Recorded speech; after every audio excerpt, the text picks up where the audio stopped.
Today's video is a DestinySMASH game, the pick-up-and-play limited format for Star Wars Destiny developed by Dice Commando.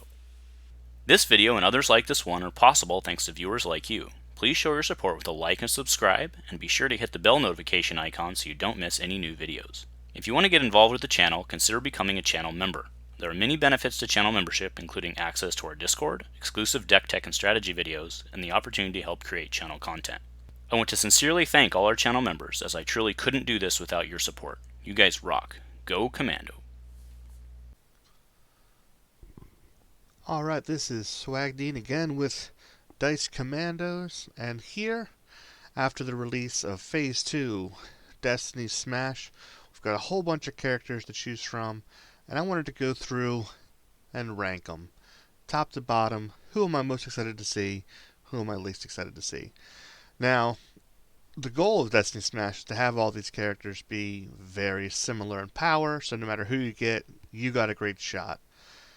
And because of that, there's definitely a lot of variance in how people might rank these. Some of that may be the preference of their character, because they are very similar. The difference between this character and this character, probably not that much, but trying to figure out how much I think they can consistently maybe tilt the field of battle in their favor, and just kind of more consistency, things like that. This makes character, or if they got a better set of either mitigation or dice cards to come with them, I feel like they're just a little bit stronger than the other one. So, but obviously, because they're similar, the worst character rolls hot versus the best character rolls garbage, and they're gonna win. But anyway, let's get into some rankings. The bottom of the heap, I think universally, everyone would agree, is Luke Skywalker. The young Luke, he's just not particularly good at anything. The spending 2 resources to bump by 2, it's decent late game, and most likely your partner, or whoever you're playing against, will have killed his partner by then. So you do get to get that spike eventually, but you want to spend 2 for 2 damage. You want to spend 2 on something that's going to like get you more than just 2 damage or 2 whatever. So he's the worst. Next, I have Leia. You have to kind of go mill with her if you get her. She doesn't have the ability to bring in damage to really facilitate if you draw someone who doesn't really help with mill. She's got focuses, she can make money, but if you don't get a lot of supports in play or redeploy weapons, she usually can't finish out.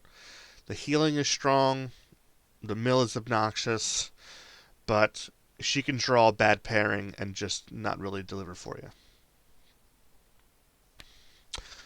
Chewbacca, he's got health, he's got some good mitigation, he's got easy pickings, he's got the ability to buff the sides, but with the pay side, with the modifier, with mixed damage, he's just often going to leave you stranding dice or frustrated, and while he can live forever with second chance, stuff like that, I'm not excited when I see Chewbacca.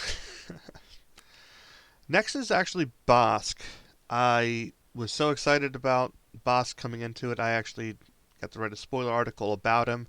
He has the most splash damage in the game. So with the Relby, the V1 thermal detonator, he's got active cruelty, he can do the most splash damage, but most of the time you're just one-on-one, and the Relby doesn't redeploy, the thermal blows itself up, Houndstooth doesn't deal damage. If you don't get some big splash plays, he's not as good. Same thing with Chewbacca. Mixed damage, got a modifier, you got a pay side. Val. I like Val. I feel like she's good. There's other people I think they're just more consistent than her at making you feel strong. But good special, choking people out, good yellow events and upgrades, but I haven't been performing super well with her. Kylo, part of the the Reylo team, he really needs Rey or another character that can help with shields. If he doesn't get it, he's just okay. He's got the 2 damage sides. The special can be good. I just haven't been as consistent with him when I get him, and if I don't get a partner that really works well with him, sometimes I feel like his power action isn't that great, and so there he is. Tarful, good health. You get, unlike Chewie, his sides are base sides. Don't gotta pay for them. You're likely to get the boost at some point in the game. He's got great healing. You get to drop Fortitude, which is excellent. He's got access to salt flats. He's actually one of the few characters that do. So I'm actually liking it when Tarful comes up. Padme, the resolving her focuses as indirect is great because she can really pump out damage. But if she's not paired with someone who can get someone down quickly, that indirect doesn't add up quite fast enough sometimes. And in DestinySMASH, a lot of times the person who gets the first kill has a big advantage. And with her being all indirect or mostly indirect, sometimes I feel like she doesn't have a good race towards getting that first kill off, which puts her a little bit behind in my opinion. Hondo, he can rain threes, and if your opponent is broke, he's a beast. Late game, if you've already killed off his partner, just like when we played him in Constructed, you can just pay him off and avoid a lot of his damage. Eventually, he's going to get big upgrades or big supports out, but he can be controlled. He also only has the 10 health, so he can be played around a little bit more. So that's where I put him. Rex, solid dice. You don't get to spot the trooper to get the consistency out of his battlefield taking. There are times, like if you're up against certain players, or if you want to make sure you can get certain plays of his off, it's worth the resource to steal it. But because his ability isn't like automatic, I'm putting him here. Dooku, there's in a less efficient format, you get a lot of pings, a lot of resolving for 2, and his ability to just ignore the damage, discarding a card from each source, it really, really, really works in this format. So Dooku sometimes can be very difficult to take down, especially if you don't take him down first, or if he stalls that first. If you go for him first and he stalls it out so that they get the first kill, then it's tough row to hoe for him. Poe, starting to get into some of the guys who've done well in Constructed before here from R2P2. The special is amazing. Getting a shield, flipping another die, can be used defensively. You get some good versatility there. He's got good supports. The crate speeder, his vehicle is amazing. Poe's pretty good. I just haven't blown a lot of themes away when I get Poe, so I'm keeping him middle of the pack. Boba Fett. If you get that first kill and you get his ability, it really helps you kind of win more, move into the next kill. His deck is a little bit filled up with bounties just to make sure you can get it off, and not all those bounties are necessarily worth getting at times. His upgrade suite, I love Donderbus. I love getting the Slave 1 out for the ping damage, but I don't really love Jetpack. I often can't afford the wrist rockets. Doesn't redeploy for a 3 cost. So I'm keeping him middle of the pack. And there's Daddy. He's good at making money, and you could argue you could maybe go higher just if it's just for the fact that he brings Pulse Cannon. Pulse Cannon is such an amazing upgrade. If you can get that down on a character with a decent amount of health, where you're going to get it for at least 2 rounds of threatening that thing, it's amazing. Ayla, Even though she's a 9/12 in this format, her special being able to fix one of your dice, mess with your opponent. She's got healing, shielding. She's got decent sticks. She can make some money with the merchant freighter. You can do shield tricks with Qui-Gon's spirit. It's just there's a lot of versatility with Ayla I've found in my pairings that she just facilitates and makes things go. Foster Squad, 14 health, some decent redeploy weapons, full value on the riot shield. You get to play some of the best red villain mitigation package. The Foster Squad is legit, and they're sneaky. If you don't take down the Stormtrooper first, and they get all those redeploys and bouncing around, they can make you suffer.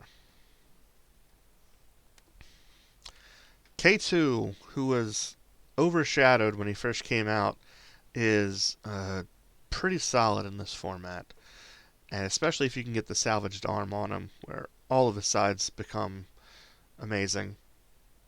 The power action is also really good for consistency.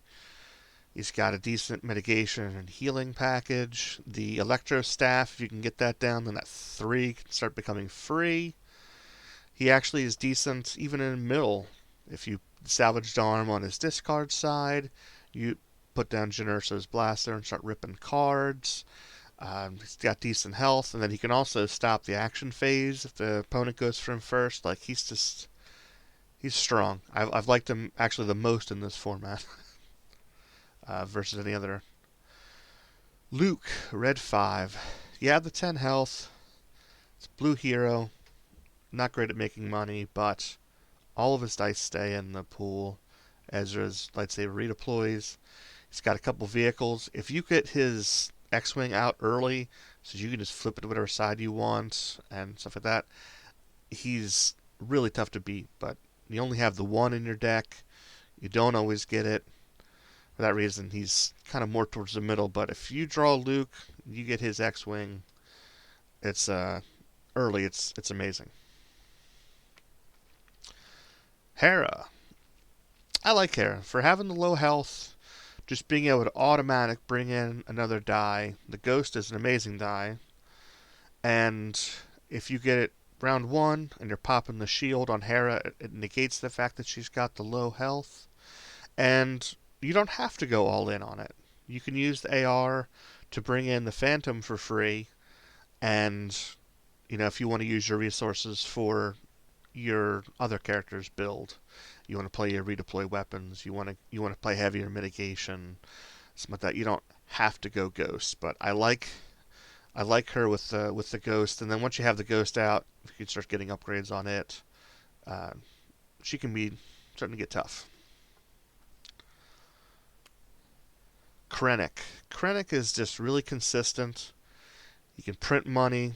You can really mess with her hand with the discards. And he's got big supports. If he can bring in the Mega Blasters, if he can bring in the TIE Bomber, you can really start raining some damage down, and you really start feeling the tide shift in his favor. But until he gets those out, or if he doesn't draw well, he's still pretty good at either printing money so you could ramp, or focusing, getting you some nice consistency out of your partner, but he doesn't have natural damage, so there are times when things don't exactly play out, and his mitigation package is some of the worst in the format. Everybody's favorite blue Muppet, Yoda, super consistent. He's got no blanks, and because of that consistency, when we were testing, we had to keep taking away some of his tricks so that he wasn't super dominant. I'm actually happy that I'm finding myself placing him in the middle. Once he gets Force Push or Force Wave in, he can start doing some damage. He can definitely facilitate your partner. He can definitely shield up. He can make his money. So he's great in any build. There are times when you wish he had more damage, and all of his upgrades go away if he dies, or might have to be played on a blue character. So he's not as versatile as far as his dice cards, which I think helps balance him out. Tobias, stealing your resources, and then he can light you up just with his own dice. It really helps put your opponent on their back foot if he can consistently steal the money for a moment and hammer you. And then with Cunning, there's always versatility with Cunning, which you do get in Val, that if you've got other good specials on your side, he can use those against you. Afra, way too dominant and constructed when she came out for way too long. In this format, only getting one of each of her droids.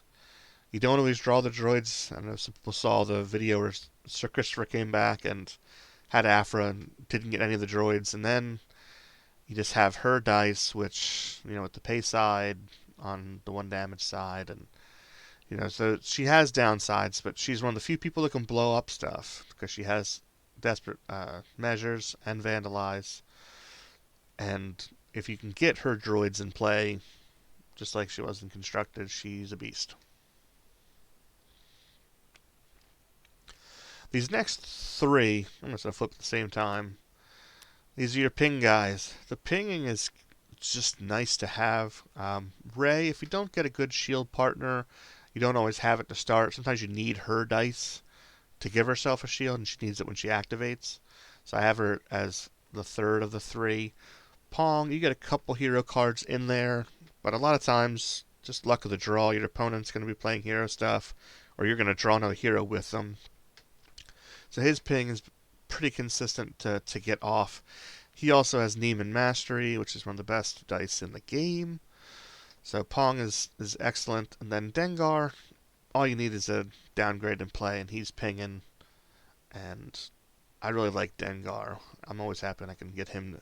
So I put him at the top of those who ping damage. Cassian, similar with the ping, it's just bonus damage. You can get it off of every time you resolve his die. It makes it so that you kind of have to feel like you have to mitigate him a little bit more. You value his dice differently. He has good blasters available to him. He's got some of the best yellow hero items, easy pickings, instigate. He's just solid. Pyre, the battlefield manipulation, just knowing all you have to do is claim and you can start dealing some damage. If you can get cruel methods out, things like that. He's amazing. He has some redeploy stuff. He's got all the battlefield tricks. I've gotten annihilated by Scorched Earth a couple times. Late game when you've got a loaded up character, you roll him in, and he Scorched Earth you for 5. It's brutal. Pyre's a beast. FN, with the building around his ability where you're playing weapons, he kind of got loaded up with some sweet redeploys. Now, if you're overwriting, it goes away a little bit, but there's some versatility in not always having to go hard on his ability, but if you get that ability, you get a couple extra resolves on a Riot Baton, the Vibro Knife, the Grievance Striker, things like that. He can really help spike that first character and get you underway to the win column. Luke, who didn't really get much love in traditional Constructed, here he's one of the few characters with 12 health. He's got the Ancient Saber. He's got Force Throw, which we had to take off of Yoda. It was way too good with him. He's got Neiman Mastery. Luke's Lightning Rod is amazing. He's got good mitigation, pacify, hidden motive, nullify. You can shield him up, hit him with some riposte. Luke is pretty strong in this format. Han also really great in this format. He's got good damage sides. He's got fast hands, which is nice. Just avoid mitigation every round with the best thing you roll. He's got good mitigation. He's if you pair him with a hero or a villain, he can definitely make resources an issue. He's either printing himself money or he's messing with the opponent's money. Han is just really strong. Pretty much no matter who you put him with, Han's going to make it happen for you. Jabba. I'm surprised with how consistent Jabba is. When you play against Jabba, because of his ability, he always has mitigation in hand. He prints money. He can keep you broke. He is a legitimate threat to drop and resolve Crime Lord specials. He can wreck you with the Entourage package. If you draft him with another scoundrel, you're in real trouble.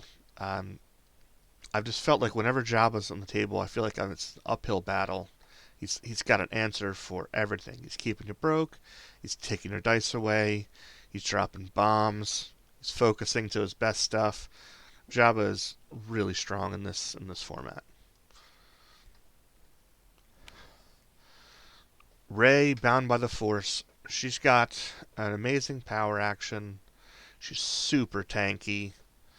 She's got decent upgrades, a strong mitigation package. The riposte, it's really easy to keep her at 3 shields and then suddenly swing out for 3. The steadfast, if you actually do get damage through it, you can send it back. But really just the consistency of that power action, the consistency of being able to resolve her special and re-roll it again. She's got to be one of the best in the format. And then, for most people, it's the undisputed top. It's Iden. If you have her at dice in, it takes away any of the extra action cheating of any of these characters. She's got the Riot Shield, full value. She's got the Mega Blaster. She's got Conscript. She's got all of those sweet 2 sides, either straight damage or the 2 focus. The best red villain stuff. She can route, probe, measure for measure, logistics, get her money, counterintelligence. She's got everything you want in a character. If you're playing the draw 3, ban 1, do not let your opponent play Iden. So that is my ranking, top to bottom, of all of the characters in the DestinySMASH limited format created by Dice Commando. I hope you enjoyed the video, and as always, go Commando.